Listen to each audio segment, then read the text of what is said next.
Have you ever wondered why depression rates are going up in a country that's more medicated than it's ever been and mental health awareness is at an all-time high?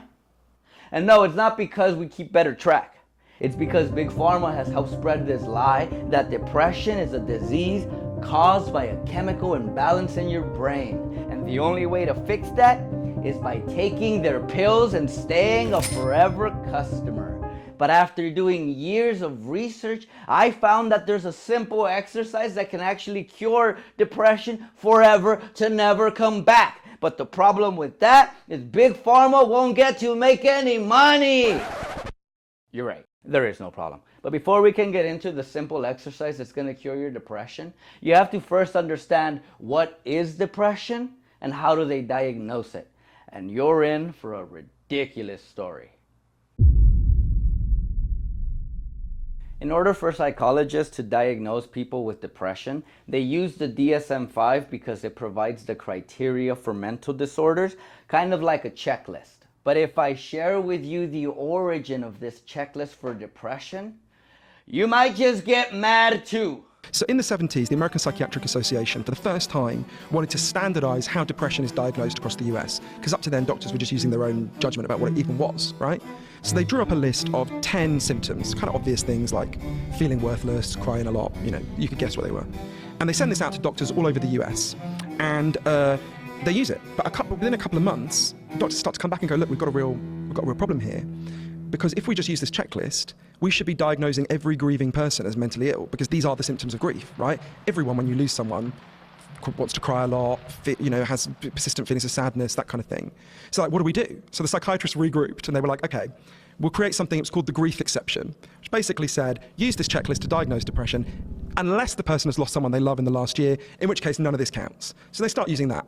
But over the next few years that followed, there's this really awkward debate, because they're like, wait a minute, we're being told to tell our patients that depression is just a brain disease, that you can just identify from a checklist, unless there's one situation in life where it's perfectly legitimate to react this way. But that begs the question, what about all the other different things in your life? Why not if you're made homeless? Why not if you're stuck in a shitty job you hate? Why not if you're really lonely? The minute you admit all that, you have to admit context. And that was so inconvenient, they just got rid of the grief exception. That's a fascinating fact. Can you believe that? If your son dies and you feel sad, you're considered mentally ill. 32% of grieving parents are diagnosed and drugged in the first 48 hours after their child dies. And she said, this is a sickness, right? Grief is not a pathology. We grieve because we've loved someone, right? See, that's the kind of stuff that pisses me off. Because it seems obvious to me that if your son dies and you feel bad, that's not a malfunctioning brain. Am I talking crazy right now? No, I'm not talking crazy. I'm making a lot of sense. That's not a problem with you. It's a problem with your life. And depression is the same way. The fact that depression and grief have the same symptoms is really significant, because I think depression is grief for your own life not going how it should, right? It's grief for your own needs not being met. When I was first diagnosed with depression, I thought it was like cancer, meaning I thought there was absolutely no cure, and all you could do was hope things would get better and the doctors would figure it out. But after reading his book and discovering that depression is just grieving over your own life, well, that's something I could address. If only there was some exercise that was scientifically proven to do just that. Okay, so that exercise that I was talking about is called the self-authoring program. And it's a writing program where you write about your life. And I know you're probably thinking, why do we gotta write about it? Don't worry about it. It has little to do with the writing and has mainly everything to do with what's going on inside your brain. Because it's gonna take all of your painful memories and move them to a not painful part of your brain. And that sounds like pseudoscience, but that's actually how the science works. I'm not very good at explaining this. But luckily for me, some guy on the internet already explained it. And by some guy on the internet, I mean Dr. Jordan B. Peterson. Yeah, you know I'm a fanboy. But you need to know that just because it's writing doesn't mean it's going to be easy. It's a serious business, right? They say it's more difficult to rule yourself than to rule a city. And that's the truth. Because you're complicated and there are horrible monsters inside of you that need to be tamed and to be brought into alignment and submission so that you can be a powerful and useful person. This exercise is going to bring up some really painful memories from our past, but that's part of the process of healing. And so I get it why you might be hesitating, because I'm not going to lie, when I did this exercise, I suffered when I was like remembering all this stuff. But I'm still recommending it because it's a couple of weeks of suffering for freedom for the rest of your life. And if you don't believe me, maybe you'll believe Sam from iCarly. Like, I mean, he's changed my life. I've done his self-authoring suite 3 times. I do it at the start of every year. Oh my God. I have given it as a gift to everybody that I know. I just think it's so helpful in terms of like getting you in check with yourself.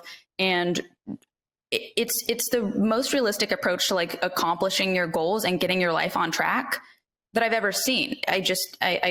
I want everybody I know to do it. Oh, by the way, I forgot to mention that this exercise is called the self-authoring program.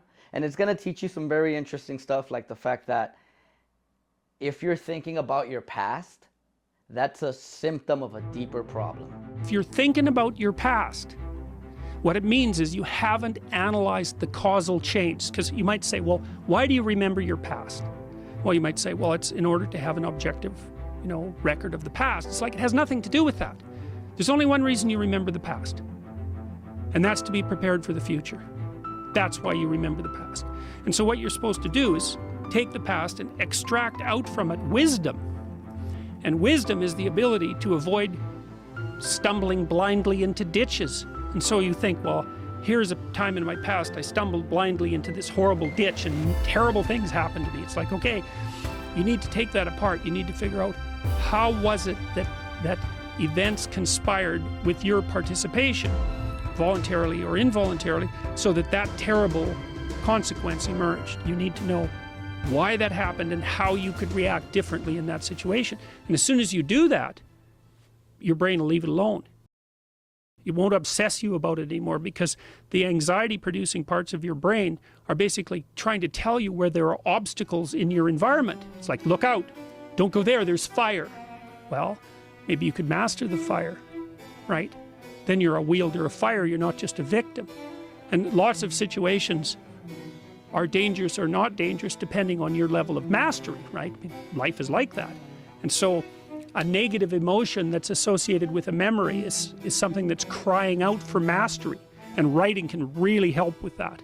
I was still left with this issue during this exercise because I didn't know how to tell which memories were traumatic and which memories were just regular ass memories. You can tell, if you have a memory that's more than 18 months old, approximately, and when you pull that memory up to mind, if you still have an emotional reaction, that means you haven't fully articulated the memory. You haven't analyzed it causally. You haven't freed yourself from its grasp, and you're carrying it like a weight. That advice helped me identify which of my memories I was carrying as weight and which of my memories were just normal memories. For example, I had memories where I scraped my knee, and that's technically a painful memory. But whenever I thought about it, I didn't have an emotional reaction. However, I did have an emotional reaction to humiliating experiences in my life. There was this one time I went to this family party, and I'm Mexican, so there's a lot of alcohol and dancing involved. And I thought, well, I'm a 12-year-old kid, it's time to learn how to dance, and I'm gonna figure this out. And I was doing that, learning how to dance and figuring it out. I've never done it. And then I have my uncle dancing right next to me, kind of mocking my dance, but I didn't know that at the time.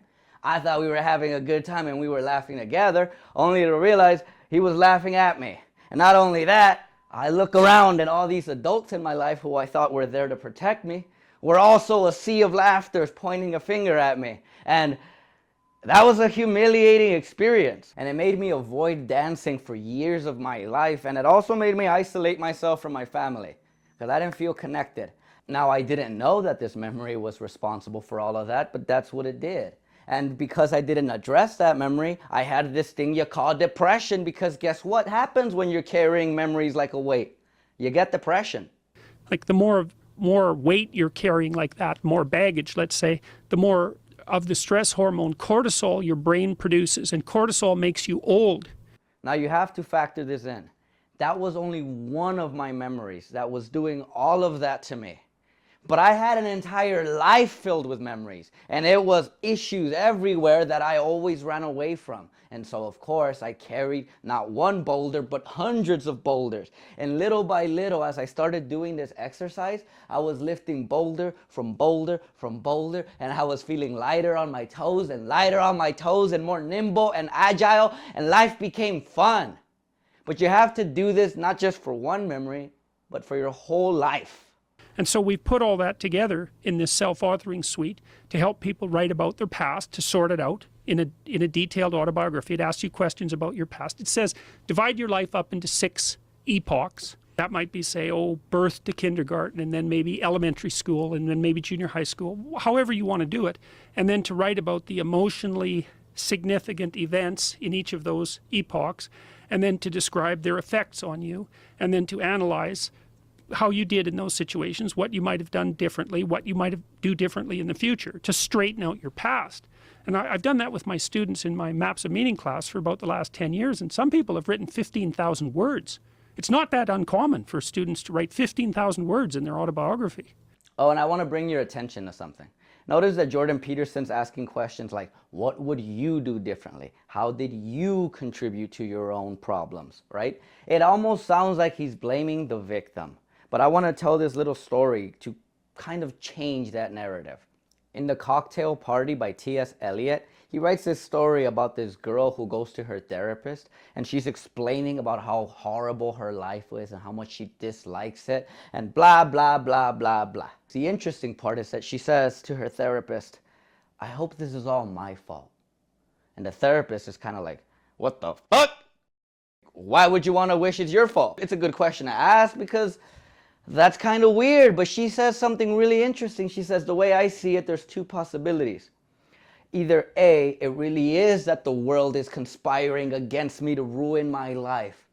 And if that's the truth, what the hell can I do versus the whole world?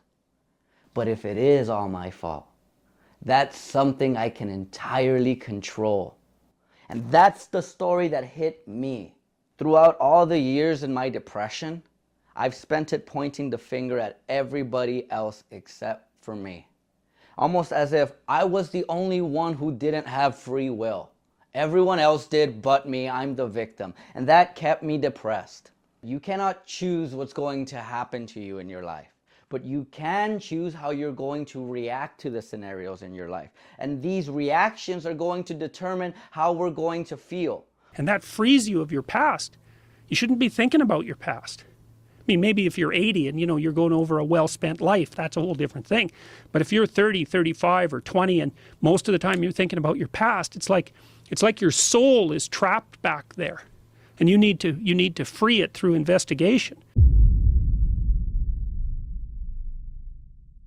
Believe it or not, the biggest obstacle when it comes to curing depression is believing there is a cure. Because Big Pharma has spent billions of dollars spreading propaganda to overcomplicate the issue, because the more sick people they have, the more customers there are. By the way, don't think that this is just for depression. They do this for anxiety. They do this for addiction. There was a big study in New Mexico of alcoholics. It found that the #1 reason for relapse was believing that addiction was a brain disease, and therefore if I have this disease and there's no known cure for it, what's the point of even putting up an effort? But at least now we're at the point where you now know there is a cure for depression, and you know what depression actually is, grieving over your own life. But I know some of you are probably thinking, but Edgar, it's not so easy to just write about it and my problems get better. Some people in my life died, and I'm never going to get them back. How is writing about it going to help? Because the way you get rid of pain is by processing it. And this particular program helps you to process it the correct way. This one has the research behind it. Now, I get that there's an issue because you guys might be thinking, I have no idea what questions to ask in what order and how long to do this for. Well, if you're worried about that and you're actually serious about fixing this problem, you can go to this website and pay for the program, and it's going to ask you the questions in the correct order. And I'm not getting paid for any of this, by the way. I'm just recommending it because I paid for it, and it made it so much easier because it just, rather than me asking, what questions do I got to ask? It just asked them for me, and all I had to do was answer them. Also, a side note that I didn't mention. When I first did this, I was like 25 years old, and it cured my depression for about 3 years. And that's because my depression was coming from my past. But then I had a new depression that was going on in my life because of my present and what was going on in those circumstances. that I realized, oh my God, I have to process past, present, and future. That's the only way to actually cure depression forever. And that's what this website offers. So I totally recommend it with all my heart. It's awesome. Now, here's how this is curing depression forever. When I used to get the emotion because I didn't think there was a cure, I was like, is this gonna last a day or is this gonna last 7 years? And I wouldn't know. And that left me anxious and afraid. But now when that emotion comes, I go, oh, this emotion is only going to be here as long as I avoid that problem. And so now every emotion is a task. And I just do the task and the emotion lifts. It never builds into a depression. It's been years since I felt that. Hashtag can't relate. I'm sorry. But you should subscribe because I love you.